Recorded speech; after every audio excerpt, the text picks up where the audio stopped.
And I quote, "I'll be there in a minute. Give me a second." Time is relative, folks. Time is relative.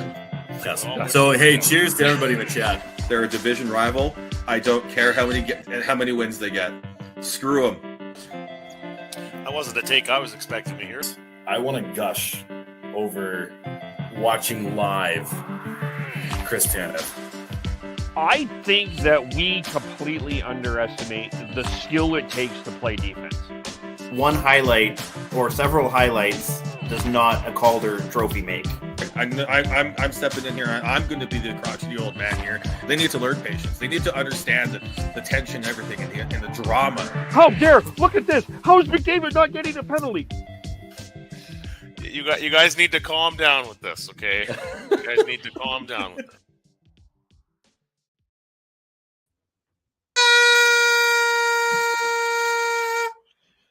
Happy New Year. I got a New Year thing. Welcome to the Shifts and Pucks podcast. You can follow us on Twitter at Shifts and Pucks, Facebook.com Shifts and Pucks, YouTube.com Shifts and Pucks.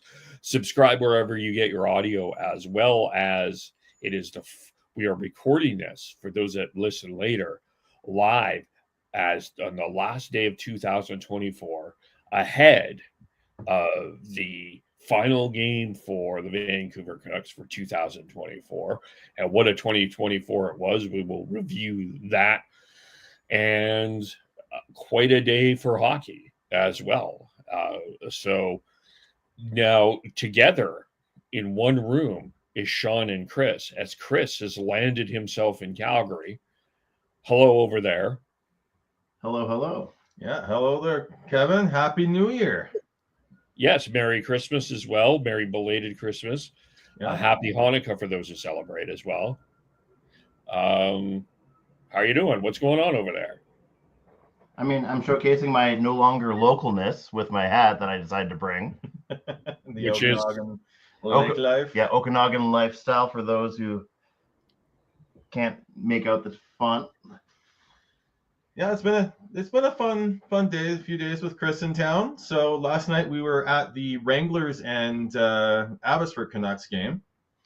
So we got to see some hockey then. It was a good game. Yeah, Yeah. It was a relatively close game. Unfortunately, the Abbey Canucks didn't get the dub, but it was still a fun time that was had by all.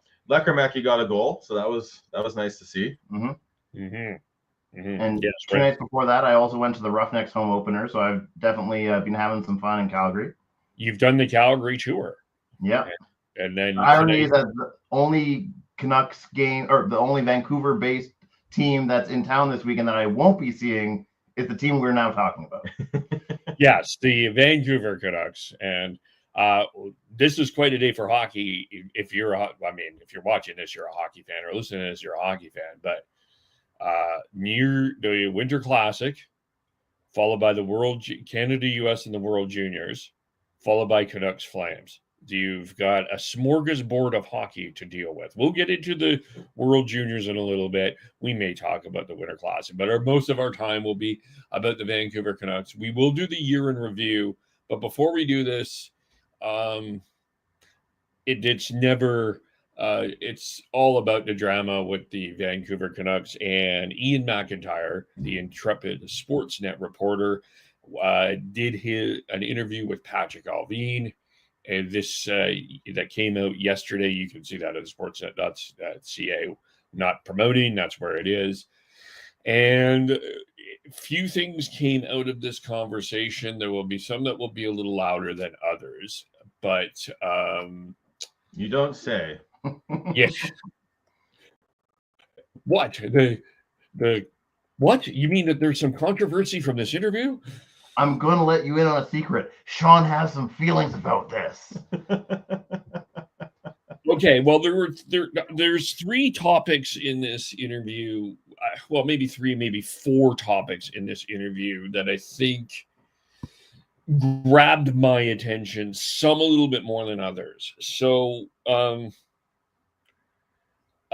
let's just quickly address the Rick Tocchet part, because I do think he's not on any hot seat. I think, is that fair to say? He's not on a hot seat. I don't think it's close, and it's like, to us, it's not even warm. yeah, like before we'll get into like a lot more of this later on, but the Canucks have gone through so much adversity to start this 24-25 season. Yet people are calling, like, there are apparently people calling for Rick Tocchet's head. Like, come on. This is not a bottom feeder team. No, like, with all the controversy that and adversity that this team has faced, And they're still on the edge of a playoff spot. it's they're still within they still have the ability to go on a run in 2025, turn the season quote unquote around, and get to a point where they're closer to where they were last year. Like, if this was where the Canucks were last year at this time, would we take this? Yes. In the playoff hunt, like finding a way to win without top players playing at the top of their game, or without them, period.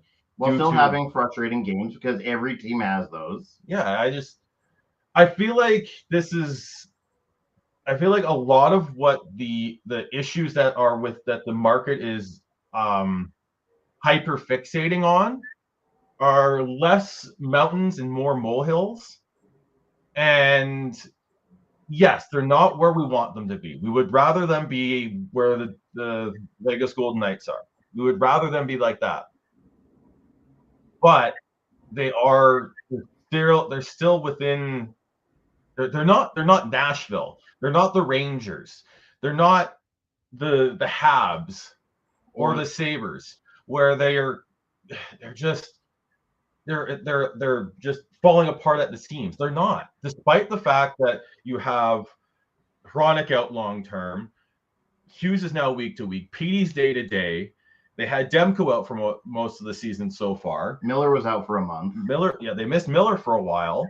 Like, it really feels like there's no ability to take a step back and look at what they've gone through and understand that they're still within within the realm of being able to not only make the playoffs but even win the division if they can get going. Question is, can they? That is the question, but they're still within they're still within the vicinity of that, being able to do that right now. So I just think we do need a little bit of context here, though, just in terms of what's going on in the West. The only team that is in a playoff spot that is under a 600 winning percentage right now is the Colorado Avalanche at 595.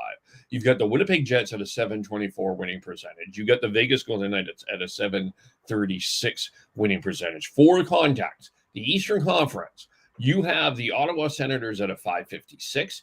You've got, you got three teams and you got the Boston Bruins at 579. So if you're playing at a 600 percentage, that's pretty good hockey overall. Now, I know that there's going to be some people that will turn this around and say that they've still got 8 loser points, and so they're technically under 500. Okay, but I absolutely hate that, because that's not reality.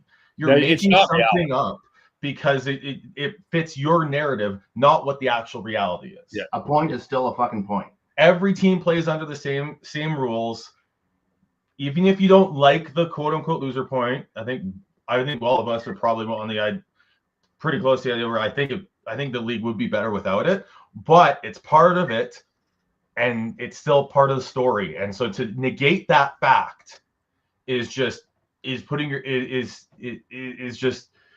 finding a way to be negative for the sake of being negative. I think for me, we'll dig into this a little bit more as we continue on here. But I think that the thing that to me is, I think that this market is disrespected a number of teams across the league. And I think one of the teams that everybody disrespected with great peril When the Vancouver Canucks and Edmonton Oilers fans were shouting at each other on social media, they all forgot the Vegas Golden Knights. Every one of you forgot the Vegas Golden Knights, and they are the most complete team in this division. I remember just looking back at what I've probably said on this podcast about the Golden Knights. It's flip flopped. I went from disrespecting them, or just for like, because they had lost a lot of players in the offseason. They've made some good bets on some cheaper players, but they lost a lot of like key players in the offseason, which was the issue. But that blue line is really good, and they've got solid. The goaltending is good enough, right? And before leading into like when they won the cup, I was like, if they get the goaltending, they're good. That was always my line on them. Yeah. But yeah, it's just, I don't know. I don't even think that the like talking about the Golden Knights or like what teams the market or the fan base have missed is even part of the conversation for me. I think there was just this heightened, after how everything went right last year, there was these heightened expectations that people are refusing to come down off of, back to reality. Yeah, they just have that perspective of we're better than that now, and anything less than that is not acceptable. Yeah, this is a very, very tough conference all along. There's some really good teams, and there's going to be a really good team that is going to miss the playoffs. I'm not saying it's Calgary, by the way, but there is going to be. Meanwhile, Merrick and Wisniewski are talking about the fact that they should put Toronto back in the West because that'd be an easier route to the Cup. Like, what sort of insane Eastern bias bullshit is that? Yeah, come on, Merrick. Merrick, you got to be better than that. I mean, I think it was more Wish that was saying that than Merrick, but still. Yeah. Well, it doesn't matter. I missed that. But yeah, so he's taking some heat. So Taka took a little bit of heat, and sort of around the expectations. So, but what Patrick Allvin did talk about, and this is one thing that is not getting enough play, is, I mean, there has been this hyper focus on one particular player, but he did mention that the top players, and I think he mentioned all of them, needed to be better. He mentioned He did mention all of them. He mentioned Hughes, he mentioned Miller, and he mentioned Pedersen. I do want to bring up an important stat. I did some digging. Do you know though how many times JT Miller and Elias Pettersson have scored a goal in the same game this year? Probably none. Once. Okay, close. In Pittsburgh, against Pittsburgh at home. That has been the only time. So I think that there is fair criticism on expecting more from the top, who we think is the core pieces of this team. The Millers, the Pedersons, the Hugh. I mean, it's hard to argue about what Quinn Hughes. I mean, it's really hard for me to criticize what Quinn Hughes has done because most of the offense and blue line production has come through him and only him. But I also think that Patrick Allvin has been consistent with this message since the offseason. He thinks the Stars need to contribute more, and he hasn't necessarily been picking on one in particular star. He just thinks everybody needs to give more. And I'd say it goes back to when he took over too. He's had a consistent message that he has high expectations for the Stars. It's not that he's throwing any single one of them under the bus or throwing shots at them or anything like that. He just, there's the expectations. He came from an organization that had Sidney Crosby leading the way. And that's what he wants. He wants to see, and I think we are starting to see that with Hughes, starting to lead the way and just carry a team even when no one else is going. Yeah, the reason why the Canucks are still in the position that they are is because Quinn and the bottom six forwards have essentially carried this team through the first half of this season, or first third, however far along we are. To 2020. Yeah. So the second person, but he did specifically have a conversation about Pettersson. And I do think it's important to read the quote because there's a part of this that has gotten a little bit louder than the others. And I think Well, before we get to that, can I just say that we as a fan base, and especially on social media, we need to stop giving these faceless, like these faceless accounts that just are out there putting out things that don't actually are skewed to fit their to try and like help them drive traffic to their accounts. And yes, we're talking about the Tajas of the world.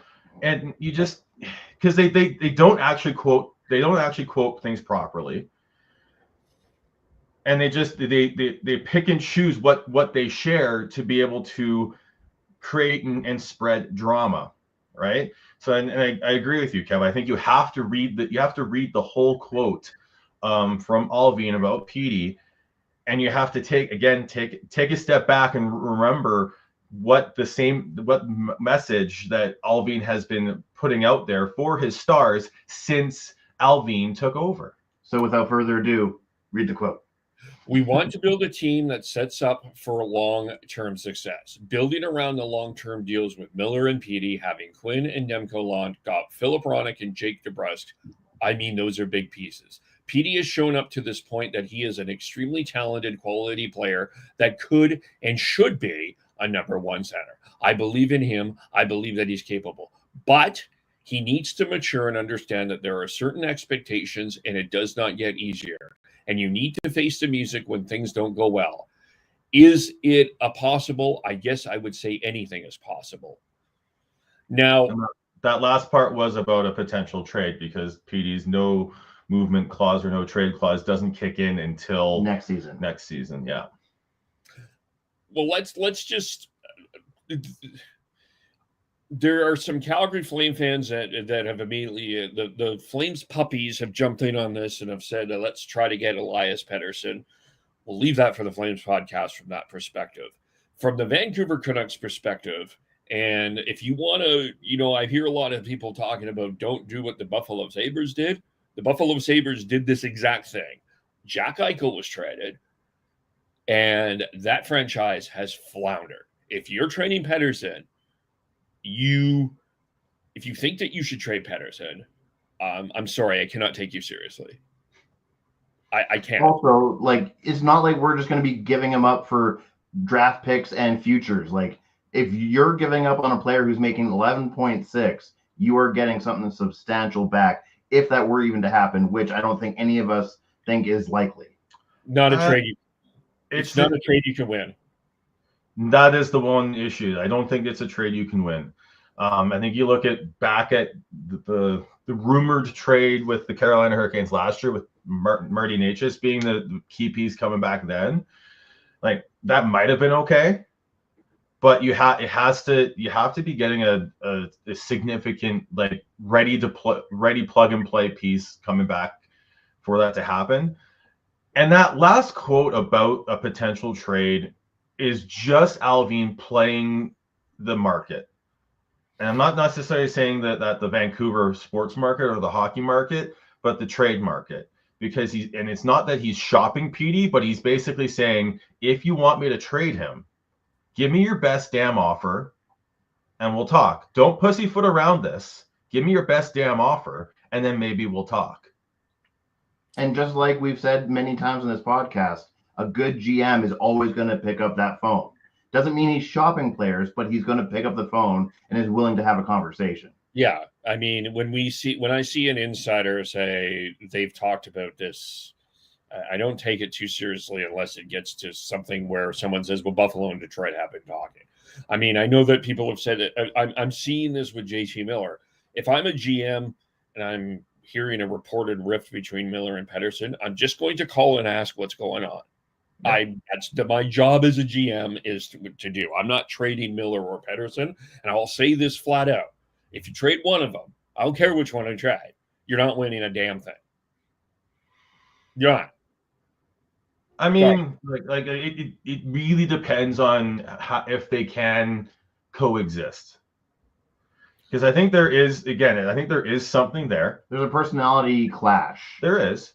Putting your head in the sand and saying that this is all media fabricated is wrong. But I do think it's been blown out of proportion, in my opinion. They're making a mountain out of a molehill. Yeah. I think it is more molehill than mountain for sure. And I think that they're actually creating a rift between the media. The media is actually creating a single entity that both Petey and Miller can unite against. Is what actually might be happening here, which might actually be This is part of the solution in some twisted way. your enemy is my enemy, therefore we are friends. Sean. This is the New Day story. This is the New Day story. But yeah, I think Alvin's just trying to poke the right button, push the right buttons here. He's trying to poke the bear of Pettersson. Because even when Petey was at his best, he does play with a chip on his shoulder, and I think he's trying to get that. And I think we are starting to see that. Like, unfortunately, he got injured in just before Christmas. But what did he do in that game? He got injured. He scored 2 goals, including one was vintage Petey. Yeah, a snipe from his office, if you will. Yeah. So like, if you can get both. And it's the same thing. It's honestly the same thing with Miller. He's best when he is fired up and he's engaged. And if you get both those players fired up and engaged and going, like, is there a team out there that can handle that 1-2 punch down the middle When they're pissed off. Yeah. Like, you got Petey and DeBrusque as a pair, Besser and Miller as a pair, and then you've got the other wingers that haven't quite settled in yet, but we've seen multiple players have some success here and there. And it seems like there's a decent balance on the lineup that you can basically plug and play wingers on both those lines, and you're not really going to suffer too much of just swapping them around when you need to.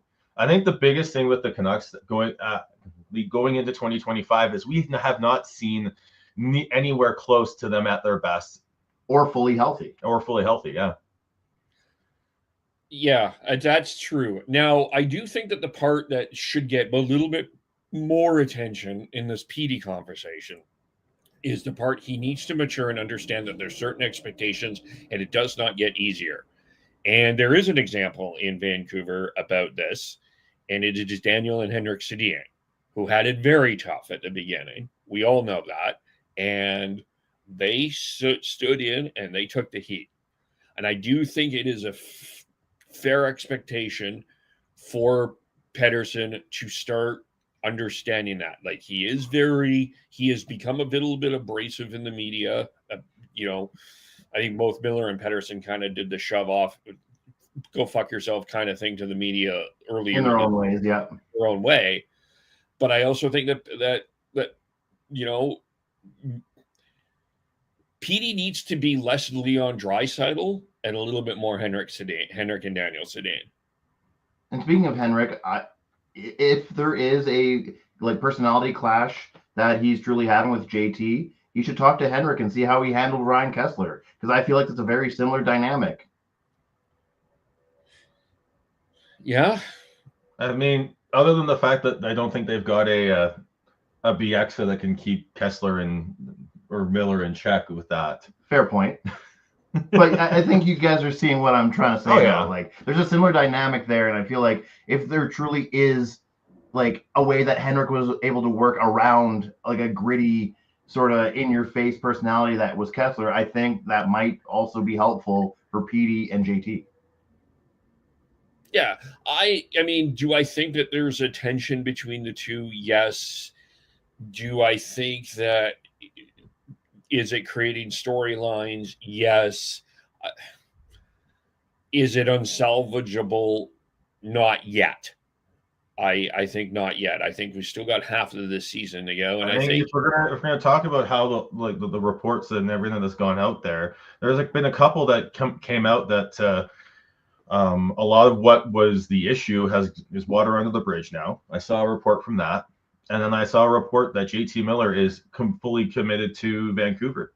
Him and his wife are fully committed to Vancouver and want to be part of the solution. And that came from Frank Saravalli, of all people.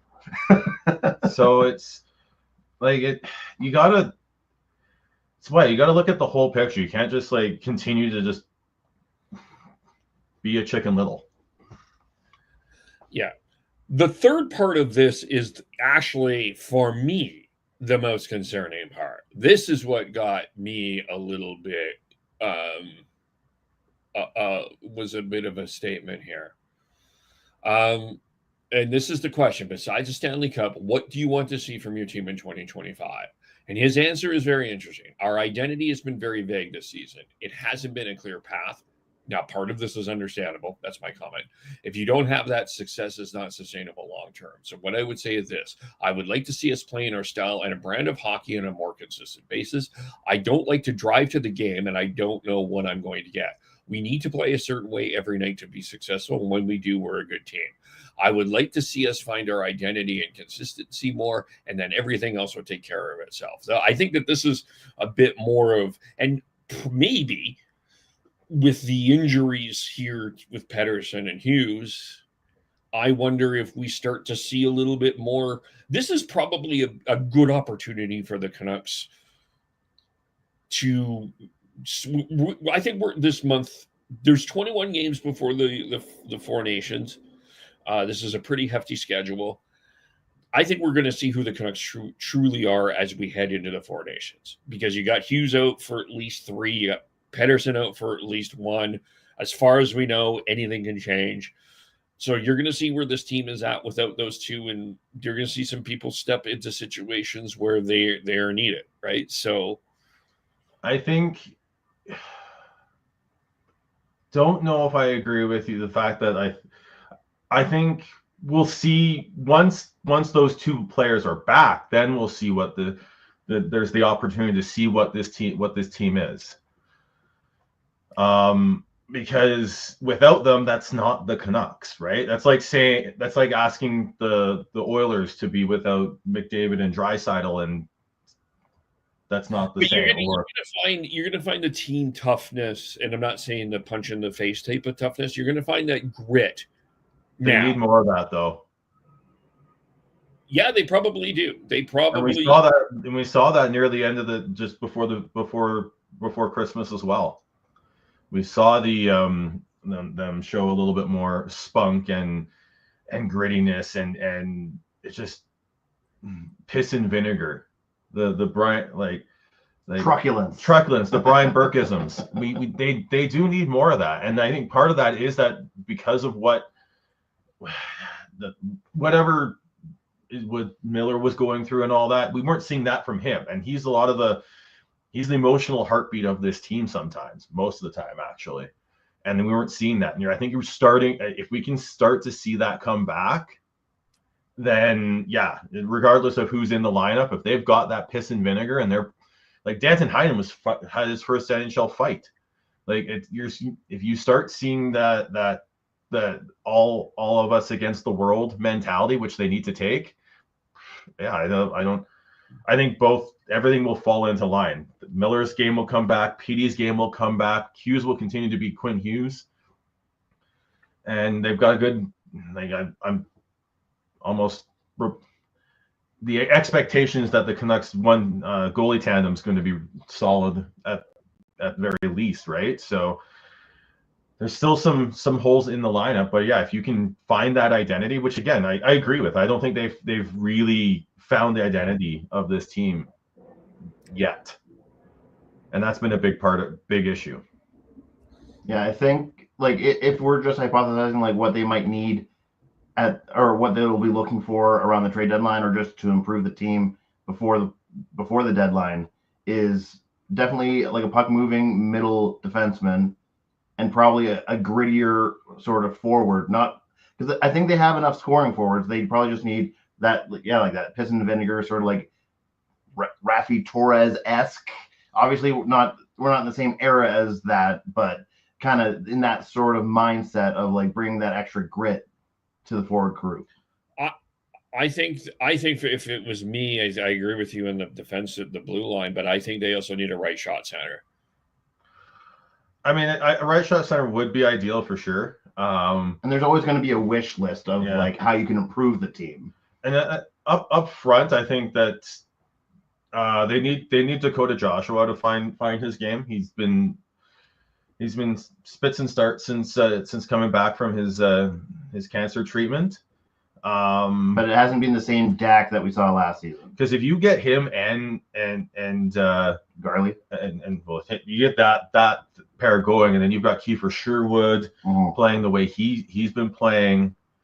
Like there's a lot of pugnacity and truculence on that up front, anyways. You throw in Miller there, maybe more of like a true top six sort of power forward, whatever that. But I guess the question is, if you're acquiring that, what are you giving up? Yeah, that is the problem, right? Yeah. And I also think at some point, Höglander has to score a goal. That's the one thing. It's like if you can get, but that's another player that when he's playing with that piss and vinegar and getting to the dirty areas, even if he's not scoring, he's being effective. And that's, again, he's someone who's been so inconsistent this year with that and more off than on. But that's the reason why he's now considered a potential trade piece in whatever goes out to get what they want at the trade deadline, is because of that season he had last year. Where is Niels Höglander? Is he the 20-goal guy, or is this it, or where? Someone asked me. I think it's kind of halfway in between. Like, I don't think he was going to consistently score 25 on 5 goals every season. He's no Jerome McGinley in that regard. But like I can easily see him being a hard to play against, gets into the corners, utilizing his small frame in that regard, and gets a decent handful of goals, around like 10 or 12. Yeah, I think he's at 15, around a 10 to 15 goal a season, and that's what they're paying him at. Remember, the cap is going up significantly next year. So the $3 million at 3 years. Yeah, that contract's not that arduous anymore. And then we have to start we have to reset our expectations, our contractual expectations for some players now. Because realistically, we're probably looking at upwards of $10 million increase over the next 2 seasons, if not 3. Yeah. We'll dig into that. Yeah, we won't dig into you've got the Besser situation. You do have another situation coming up in a couple of years with Connor Garland. I'm not saying that I don't want to bring up that contract now, but he's making $4 million. He will make more, I do believe. Just a shade under 5, actually. I think it's 4.95. Okay, but I think he will probably ask for a raise. Oh, easily. Well, I mean, again, you need to look at that's 2 years away, right? So you're at the very minimum, you're looking at signing him to an extension in the summer, right? But you have to get there first. Yeah. So I think that's not something that's on the front burner of Alvin and Rutherford's minds right now. Yeah, but if you're planning ahead, I mean, you think a little bit about that, and then you have to think about what happens here at some point. Jonathan Lekkerimäki is going to be a regular in the lineup at some point. That is going to happen. Yep. It's a matter of when, right? Yep. Let's talk about the Kraken game here, because it just was a bit of a stunner what happened. They were up 4-1, 55 minutes in. It looked really good. And then funny bounce went in. And then all of a sudden it's 4-4. And all of a sudden Tyler Myers plays the role of chaos. Sort of plays the role of chaos giraffe. Kind of got, I think everyone thought it was a spinorama. I think he got stuck. I think he literally, it just felt like it was like when you're playing NHL 25 and I think your joystick got stuck. I think that's what happened with Tyler Myers there. And then off to the races goes Vince Dunn. Can I start here? Because I think this is, I think it's really easy to blame the defense for these giveaways and stuff. But I think it's a couple of, I do need to remind people that forwards need to play defense. And there was one goal in particular that a couple of forwards allowed Jayden Schwartz to go from Rogers Arena to 5 guys, pick up a burger, come back, and score a goal. That was a team collapse, not a like. I think it's easy to blame defense, and I'm pro defense, and there's some legitimate criticisms. Sure, the Jolson giveaway is a bad giveaway, and I think it happened to Tyler Myers. That was bad, but that was a team collapse or a team slip up there. Yeah, honestly, both Chris and I watched the first 2 periods and then had social obligations, so we weren't able to watch. So we left the game at second intermission with a 4-1 lead. Yeah. And then both of us look at it a couple hours later and like, what the fuck? But you're right, Kev. Like defense is more of a team thing now, especially in this day and age of the NHL than ever before. And I think that gets lost in a lot of these discussions. The Myers-Soucy pairing has been really good at times, but they've But they've also equally had nightmarish games. Nightmarish gaffes that just like ruin any goodwill that they're starting to build up, unfortunately. And it's just, I think it comes back to the identity. And I think the Canucks last season had that identity of being hard to play against, defensively strong from the blue line out to every forward. And they're not that this year. I think part of it is because the Canucks had their essentially like a what's the proper word here? Like basically they just had their first successful season in a long time, and the book kind of got out on them on how they were being successful last season. So the teams saw those games and they're like, how do we play against this? And have now essentially found their counterattack against the Canucks, and the Canucks are still figuring out what they need to do to still be successful now that they are considered, I'm not going to say contenders, but just competitive again. I'd say that's partly the Canucks were trying to open up give the defense a little more freedom to make plays. And I think that's been, unfortunately, a bit of that's backfired on them, I think. So I think if they need to simplify their game a little bit more, I think. Well, Derek Forbort has played 6 games, I think. He hasn't I don't think he's even in double digits yet. So he's still getting his feet wet. The Vincent Desharnais thing just hasn't worked out. And he's clearly still a project, yeah. He's starting to figure it out, especially with Brandstrom as his defensive partner. But that pairing is not quite where you need to be if you want to be competitive in this league. I think that's like a good 7-8 defenseman. So right now where the Canucks are, that's fine. But what they need to do is find a way to they need to upgrade that top 4, and so you can potentially bump down a Myers or a Soucy, onto that third pair. Yeah, because once Hronek comes back, and if they do pick up a middle defenseman like they are aiming for, that would punch both of those guys down to 7-8.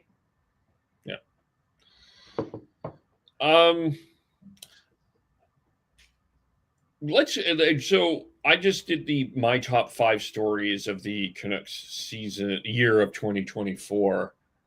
So I'll go through these and see kind of where we're at. Number 5, I think the signings in the play of Kevin Lankinen, Kiefer Sherwood, and I think we should add Jake DeBrusk in this conversation. I think he had a bit of especially after he found his scoring touch. Yeah, I agree. His scoring touch, I think.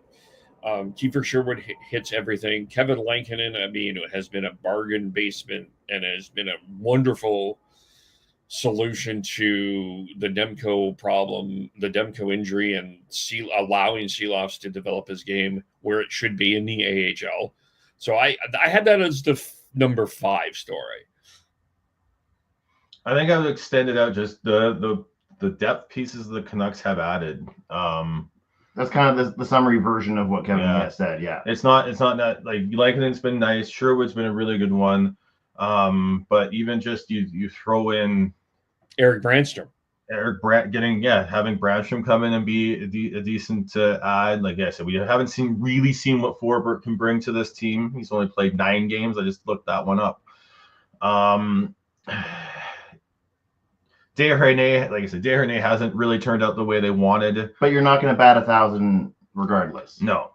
The addition that when they went out and swung for the fences and got Zadorov and Lindholm last year for the playoffs, like the pro scouting on the Canucks have this and the acquisitions they have made have for the most part have been really good. Yeah. The number 4 story is the extension of Pettersson, and I think we've talked a lot about the stuff that has happened around it, which I think is part of the story, but you got the extension done. I put that as number 4. I mean, yeah, I think everything around that, I think I might actually put it up higher. But yeah. Yeah, whether we're talking about the lead up to it and whether it was going to happen and all the hype that got surrounded by that, then the actual signing itself, and then now we're dealing with the aftermath of it and how he's basically handling the pressure that comes with that contract. That being said, can we talk about some just something here? Stop calling him 11.6. I was just going to say that. Yeah, that's absolute crap. It just shows it shows an absolute just bullshit attitude you have towards him. Come on, be better. And I'll continue my thing of actually calling people out. Yes, we're talking about you, Ryan. I mean, a fan's one thing, but if you're in the media, be more professional, please. Just please. That's all I'm asking. All right, number three is the playoff run, which I think living here, there was a lot of excitement. You got to see a lot of celebration for a couple of rounds in Surrey. You got to see a lot of outdoor hockey watching. I think it was great for the city. I think it was great for the province. I think it was great for the fan base to have that run. And to quote Talkit, they put the pride back into the crest again. Yeah. See, I think you're way too low on this, Kev. Way too low. You've got a couple of things on there. Well, one is recency bias for sure. You're number one. I won't spoil what your number one is for everyone watching, but I think that's more recency bias than anything else. I think this is the number one story of the Canucks. It's a resurgence of them, bringing back the pride back to the logo, bringing back success and expectations, even if they are unrealistic, to the market. I think this is the number one story of the season for the Canucks. I'll be the middle guy in sense of that. With how this season has gone, maybe it diminishes that from being, if you want it to be number one, like maybe there's an argument that it shouldn't be number one because of how this season has played out. But that being said, it definitely belongs in the top three for sure. Just, I guess we can argue about what spot it takes. It's the playoff run and the success from last season bleeding into the expectations into this season, which is why I think it's number one. Okay, and when I get to my number one, I'll explain why I put it at number one. But number two is Quinn Hughes winning the Norris Trophy, and I think that it's going to be interesting if this is a back-to-back. I think he was in the conversation for the Norris. I think he was in the conversation for the Hart Trophy as well, and he's still better than Evan Bouchard. Sorry, I had to just get that dig in there.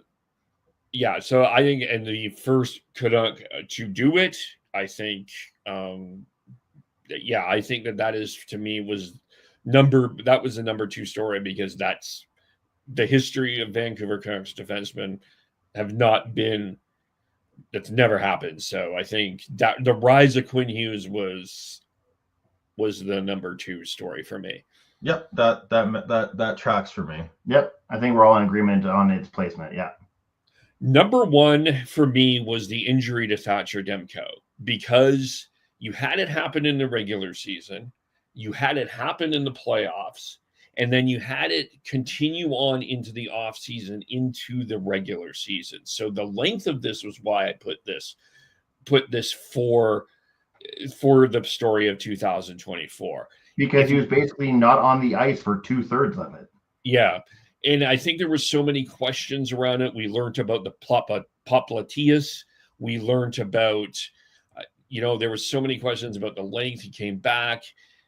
And I think that there's some Canucks fans that would argue that if Demko played in that series against Edmonton, they would have at least gotten to the conference finals. So that's why I put it at number one. Otherwise, I do agree with you, Sean. The playoff run would be, but I think the reason I put it at number one is because of the length of the injury. It was from 2/3 of the year. The way I'll just say this, and please don't take it the wrong way there, Kev. That's your media showing. It was the top. It was just because it was a constant talking point doesn't mean it's the biggest story. For me, it definitely belongs in the top 5 for sure, but there was so much non-update crap out there that just didn't make sense, and it got bigger than it needed to be because of all those non-updates, because of who Demko and all that. But I think also for me is I think the two positive stories, the playoff run, the success, and the return of the expectations to the market, and then Quinn Hughes. I think those are the top 2 for me, and then I'll put Demko third with tied with the PD contract, because I think that's more noise than actual storyline. And for what it's worth, I'll say that you guys are both right. These are objective lists. Everyone can have their own. Subjective lists, and everyone's allowed to have their own opinion. So Kevin can think that, and you can think that, and you can both be right. No, that's not how this works. I'm right, Kevin's wrong, and you're just always not being able to pick a table. I'm got to find Kevin's right voice on here, because you said that a couple of times. Here, I remember the other side of that though is the Kevin Lankinen signing doesn't happen. It may or may not happen. Maybe it does. I don't think they would have been as desperate to get Lankinen if Demko was ready to come back. I think that's an interesting sort of thing, because if we didn't have that, we wouldn't have seen, if Demko was dead, we wouldn't have seen Shelovs, right? But I think they still is the degree of the Demko injury. If he just happened to be out for a month last season, or say he had the one at the end of the season but didn't get re-injured in the playoffs, or injured separately, because it's multiple injuries, right? It's not just one injury, it's multiple injuries in reality. So we wouldn't, I don't think they would have been as desperate to make up. But they also, the way they played that Lankinen signing is that they didn't act desperate at all. Yeah, they played the long game. They outweighted him. And then once Kevin realized, oh shit, I don't have multiple offers, and Vancouver's still showing interest in me and just isn't giving me the money that I think I deserve, he finally folded and took the less money that he made in Nashville last season. When did the Canucks acquire their backup last season? It was before the season started, as it was Tanner Pearson for Casey DeSmith. Yeah, it was during camp. Yeah, I was gonna say preseason. Yeah. Or it was during camp again, at preseason. It was exactly the same time. So whether it was Lankinen or someone else, I think the Canucks were probably going to try and do that again. Just even if they had a fully healthy Demko, right? So they played it really well. I'm not trying to knock anything here, but I think that's such an interesting sort of alternate universe sort of discussion on how the Canucks would have handled it. Yeah. I mean, I think, but that's why I put Demko. I think just the impact of everything else that happened was why I put it as the number one. See, I don't think that I don't know if it really did have as big an impact as you think it there, Kev. Because we go back to when did the Canucks get DeSmith? Preseason camp time. When did they get Lankinen? Preseason camp time. And had the Canucks made a more proactive approach to this and got midsummer or something? They went out and gotten a goaltender in midsummer, then maybe I think I'd agree with you more there. But the fact that it was still sort of more of a back burner. They went out and got DeBrusk. They felt more like a tweak as opposed to an actual oh shit, we need to do something. Yeah. I think it was the way they handled it. I would say that's why it's not as big a story I think it's not as big a story as you think. one other thing. For me, I think the Canucks beat. I'm one that believes that Demko's in. Canucks beat the Oilers in that series. But there's multiple ways to look at that series. If Petey's going, they win that series. Win this series. If Besser's if they had health, if Ronick was producing offensively, if Ilya Mikheyev didn't have hands of stone. yeah. Exactly. Yeah. But yeah, I think there's multiple ways to sort of look at that Oilers series. There's multiple things that the Canucks didn't have go their way, and they still were Game 7, right? So yes, if Pettersson was going, that series is over in 5 or 6, I think. If they have Demko, that series is over in 5 or 6. Yeah, But then we're just going down the rabbit hole of alternate timelines, like in the alternate timeline. Well, what ifs? Yeah, I think it's. I see where you're coming from, Kev. It's also me, and I think that we need to put more. I think there's put too much weight on the negative, and I think that the two positive stories there's 3 in your top 5. But the 2 big positive stories of the season of the year should be the number 1 and 2 of it for me.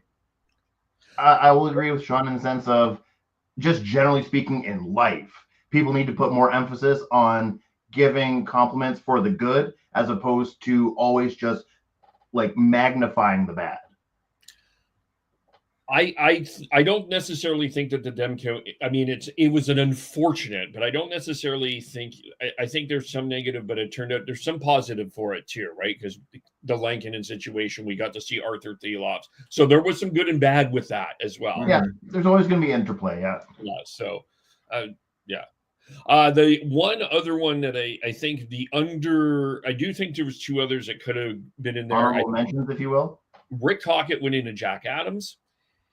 And Ian Clark leaving the organization, or not being the change in goaltending, changing of the guard for goaltending, charge of goaltending, and I think I was more of a health thing for Ian Clark. I don't think it was a personal thing, but well, at one point Demko was basically saying, "I'm not re-signing if he's not there." So like clearly he has very high regard for Ian Clark. But that being said, just based off of everything that's happened, whether it's Demko's outlook and timeline, whether it's Ian Clark's personal life, like who knows? But like clearly things have changed over the years, and it just got to a point where he couldn't be on the ice as often as he used to be, and they decided to make a change. And I believe, has he actually fully stepped away from the organization, or is he still actually doing the scouting? I think he wanted to be. I think my understanding is that he wanted to be the director of goaltending, and I think they have him scouting. I think he's still a scout. I think he's probably that in without the name is my guess, but I think they wanted to have more of a fluid transition over to Tyranius is my guess. They didn't want to just stick with someone who can't do what they were looking for. Yeah, I just looked it up. His official title right now is goalie scout and goaltending development coach. Yeah. So I think as far as I know, he's still with the franchise. But yeah, I think that is an interesting sort of honorable mention for sure. Yeah, because it's a significant step back as far as his role in the organization. Yeah. And again, it was one of those just names that got a lot of play. Just like Judd Brackett before he left. Yes. That just got the social media play, and then it just when it was a name to drop when you wanted to make a point. Yeah. But we all did it. We all said Ian Clark we trust, right? So yeah, I mean, we're not immune to that either. Yeah. He's a well-respected goalie coach / consultant. Let's turn our attention to, I think, the other story that has caught the story that has caught fire over Christmas is the biggest upset. I would suggest that this is one of the biggest upsets of World Junior history when Latvia defeated Canada in a shootout on Friday. In Ottawa. Canada peppered the Latvia with 55 shots. Latvia wins, and basically it's a situation where if Canada loses to the US, they could finish in third in the group because Latvia would have the tiebreaker. First of all, I'll say this again. Kudos to Latvia. Congratulations to Latvia. They went on and won another game. I think I was, the Canadian in me was sad, but I was very happy for Latvia. And I know that there's been a lot of people very nonchalant about this tournament, and I get it. But that was a great story. Take the Canada out of this for a second. No, I can't, Kevin. I'm Canadian. I understand that, but I'm going to do this just for a second. Compartmentalize. Just try. I can't. I can't. I was yelling. I was angry. Okay, well, go into your box while Kevin and I have a conversation then. This is the World Junior Hockey Championships, and this is great for the tournament that some of these teams that have not been able to win, the Latvias, almost Kazakhstans, they are taking this. Always be the powerhouses 100% of the time. You need to have these like rag to riches, David versus Goliath storylines to help rejuvenate and help just keep it a dynamic, fun thing to always watch and have multiple storylines. Because if it's just the same static storyline that plays out every damn year, it becomes boring. This is what keeps it fun. I mean, It's always been kind of fun every year between the top few teams, though. Well, and with junior hockey, there always is a level of chaos that you don't see in the NHL. So there's always going to be that. But as far as what Kevin is trying to say, like, let's give Latvia the props that they rightfully deserve for beating their own Goliath.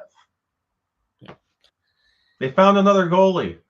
Yeah, and actually, that was the other thing I was going to bring up. That was going to be my main point is watch out, Archer Seelovs. Your statue in Latvia might be taken down for Leonards Feldbergs. Yeah, that's amazing. So that's that part. But I think the focus here is what the controversy had. There's been noise on the selection of the lineup. Specifically, two markets are upset. The Calgary market is not happy that Zane Parekh wasn't picked. Steve Staios has been very vocal that the Team Canada did not pick Carter Yakimchuk as part of the blue line. Tons of people are not understanding the lineup construction of this team overall. It just feels, and I think there's a lot of criticism given towards head coach Dave Cameron. I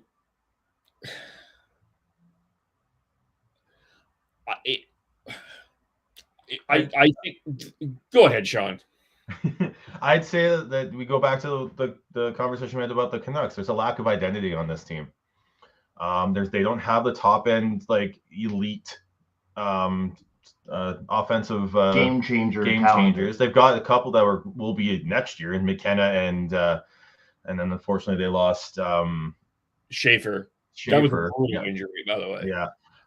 But they don't have the guys who are ready for that spotlight right now. They're the 17-year-olds on the team. Yeah. Like it's a young, the top players on this team are young and they just don't have it. And then they aren't, I know it's tougher to do that in the IIHF now. But they aren't, because they don't have that and they're still trying to be that instead of trying to be the bullies. And yeah, like you said, it's kind of hard to be bullies in the IIHF just because of how strict they are on calling penalties. But I would rather see them try and do that. Like if there's multiple ways to win a hockey game, and it's always about having the most quote unquote skilled team. And they I don't know if this team has the identity is gone. Like they're too passive. They don't even the players that do seem to have that like I'm going to do it myself mentality don't have the skill to do it. Also, this is a team that has looked rattled at times. Yeah. And that's not typical of a Canadian team. There almost always feels like there's like this just unending level of confidence because it's our game and this is what we do sort of vibe to it. Whereas this team has definitely looked like, oh shit.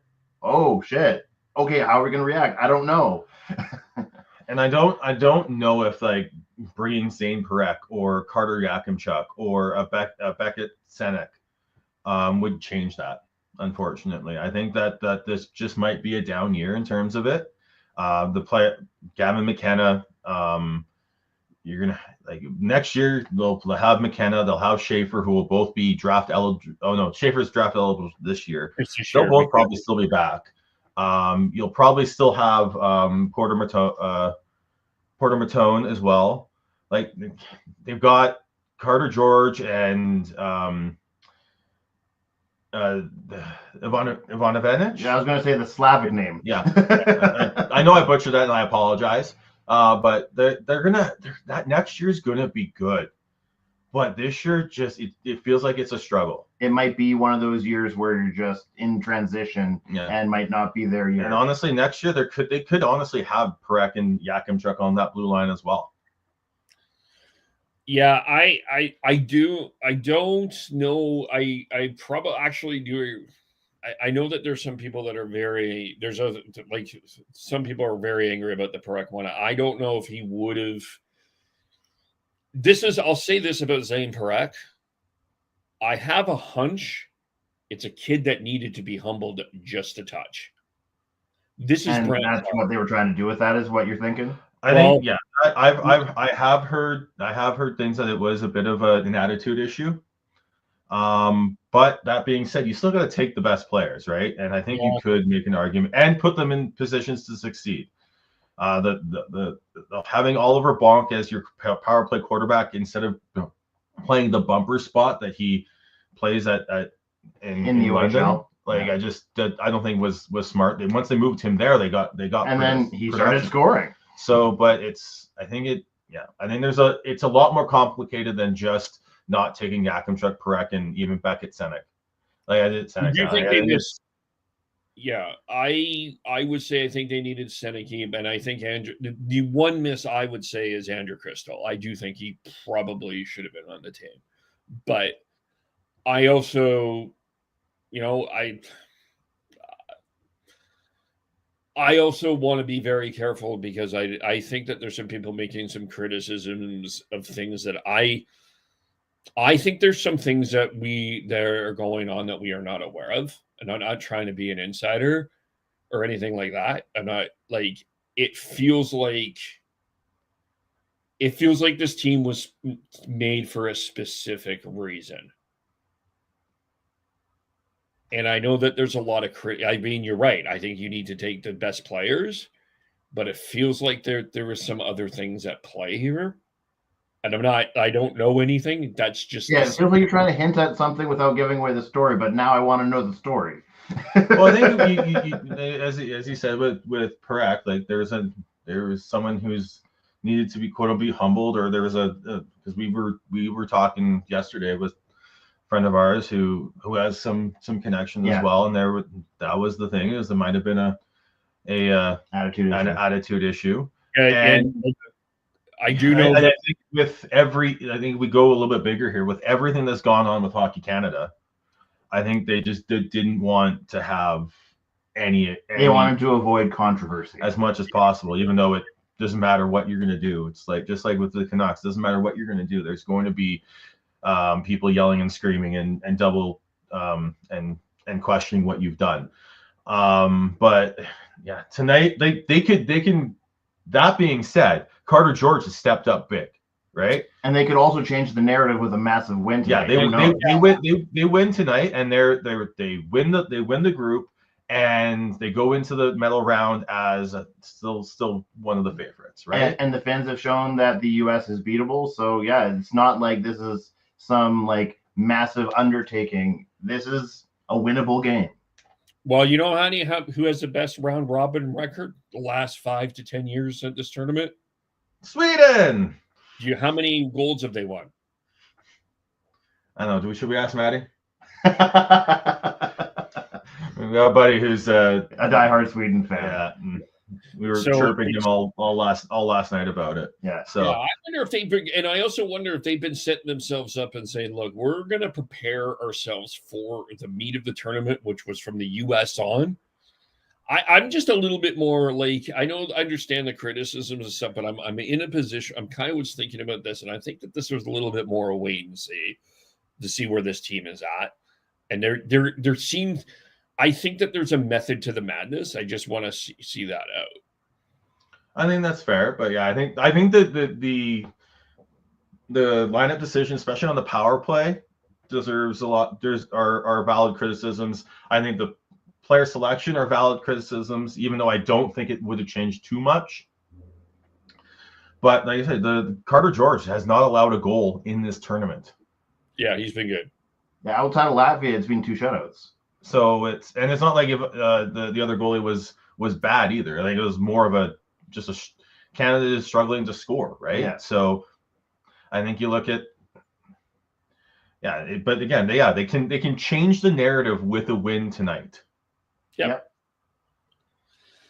And the turn, just back to Latvia. Yeah, it is nice to see some of the minnows get going here. Latvia's starting to up and come as a hockey nation now here. And if we're giving flowers to some of those smaller countries, Kazakhstan yesterday came back and tied, forced overtime against Slovakia. Yeah.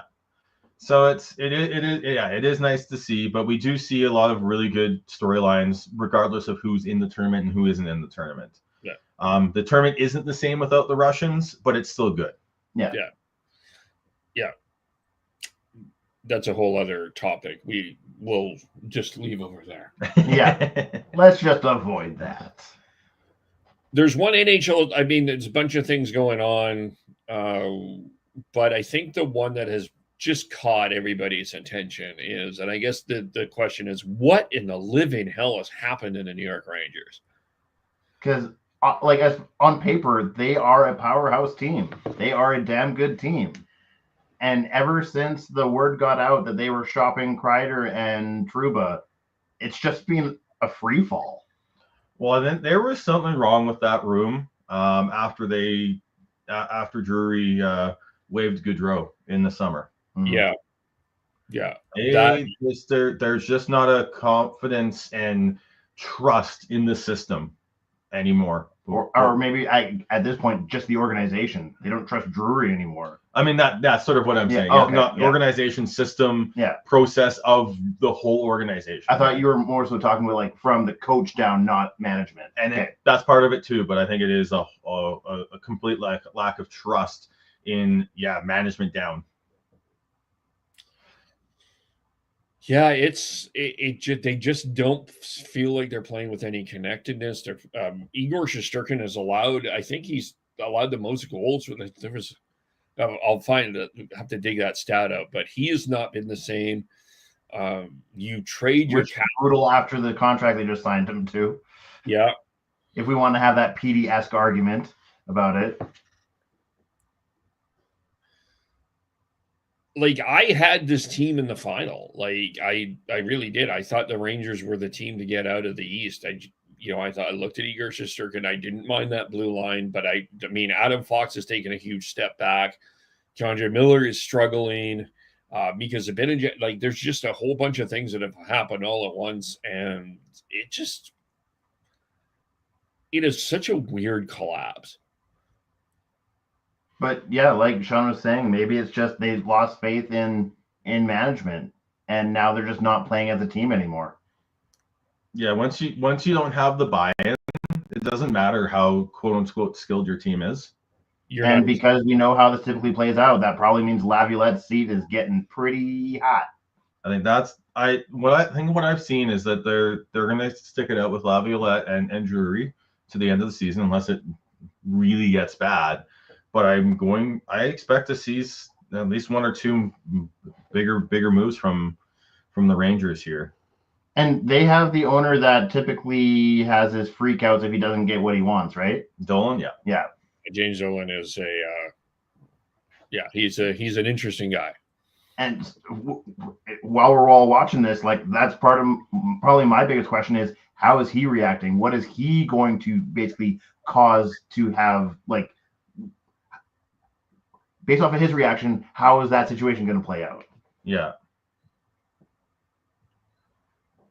That's the question. And yeah, none of us know. We'll just have to watch this drama fest play out. Yes, this will be the soap opera in the East that will continue to. I mean, we're getting no drama out of Toronto. We've gotten like. There's some rumors, but yes, generally speaking, Toronto has not been a storyline so far. They feel mostly stable. I mean, they do have some questions that will. As And far they as Toronto goes, they feel boring. I guess, yeah, it's boring for Toronto. Yeah. Anything else we want to pop in here? I think that covers everything that I thought should be covered. Yeah, I think that is it, I think, there, Kev. All right. I just want to say one thing. It's nonsense that Connor McDavid has not played in a Winter Classic. That's just ridiculous to me. Anyway, save that for another time. That's just based off of the NHL's way of separating heritage and the Stadium Classics. That's the only reason why. If they didn't have the Heritage Classic as its own separate entity, that's Canada only, that wouldn't be an issue. They would have played in one by now. And the Winter Classic is overrated anyways. It's great. Let me finish this thought though. It's great for the team that hosts it. Great for the players that get to take part in it, and the fans who get to see it. But as a TV property, it's and something that actually helps grow the game, it doesn't do anything. Yeah. I mean, the spotlight's on Connor. Sorry, the spotlight's on Connor Bedard, and I feel like that. This is a kid that just I feel for this kid. Like he's 18, 19. He's having a sophomore slump as well. Yeah.